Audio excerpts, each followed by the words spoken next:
Under impression, like a year ago that the whole city was done. So when I started hearing this recently, I was very surprised. But 1,900 lawns and sidewalks that were torn up when the city of Flint replaced lead service lines were never repaired. Now the state is stepping in to help Flint finish the job. Our Tiffany Maddox joins us with more on how this partnership between the city and the state is a benefit to residents. Tiffany?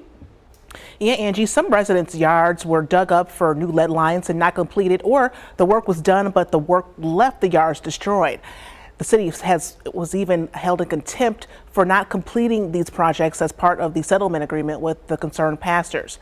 Mayor Sheldon Neely says the partnership with the state will bring in the additional resources Flint simply doesn't have.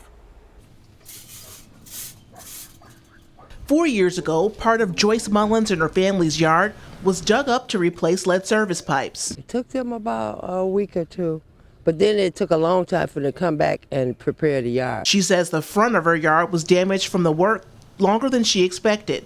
It was too long. It was like the next season, from summer to summer. While the work was eventually completed for Mullins, there are thousands of Flint residents still waiting for work on their yards or pipes to be completed. Now the state and city of Flint are partnering to help get those projects finished. The state is going to be our partner in making sure that we can move these projects forward and get it done for the residents of the city of Flint. Funding from past projects ran out, and Flint couldn't finish the job. They only gave us additional money for just the $18,000 that we had already slated.